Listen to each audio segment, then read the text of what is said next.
I'm now going to show you how to make the fabric earrings, which I am modelling myself. So what we're going to do is we've got our parts here, so you'll need your button parts and your earring back and butterfly. I've got a little piece of fabric, super glue, pliers, scissors and a needle and thread. So first what we're going to do is remove this loop that's in the button. That's there for when it's used as a button, but we need this to be flat. So what you do is you just take the pliers and you pinch, and then that comes out like that. Just be careful on these parts here because can be a bit sharp. Okay, so that's ready now. I'm going to cut my fabric out. So if you hold the button over the fabric, and you can draw a circle if you'd like, or if you can just do it freestyle and go straight ahead and cut. And we're cutting just over 1 centimetre bigger all the way around. Doesn't need to be a perfect circle. So about there, it's a little bit more than 1 centimetre.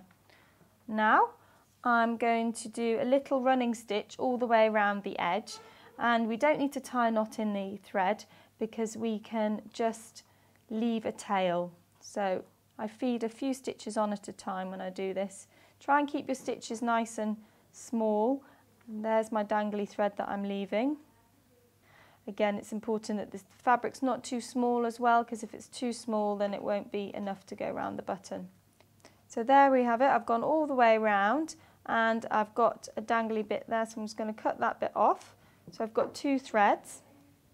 Put your button front, which is the curvy bit that we removed the loop from, in the middle, and then take the 2 strands and just pull them so they go nice and tight and it all gathers up lovely.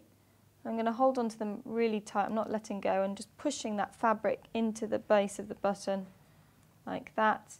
Then take your button back and you'll see there's a ridge on one side and there's a little moat on the other side. The ridge goes down onto the button, and sometimes just a bit of brute force clicks like that. If it doesn't click, you might want to just take the pliers and just do a little pinch at the edge and that will clip it on. The thread can then be cut, we don't need that anymore. And there's our little button. And then we can put, using some super glue, we're going to glue the back on. Now just be careful because this stuff is very strong. So I'm just going to put a little bit of glue onto the base of there. Put my lid back on before I glue it to anything else. And then pop that down. And then just leave that. You shouldn't need to put pressure on it. If it's the right type of super glue, you should just be able to leave that. And then obviously we've got our earring back there so that you can wear it afterwards.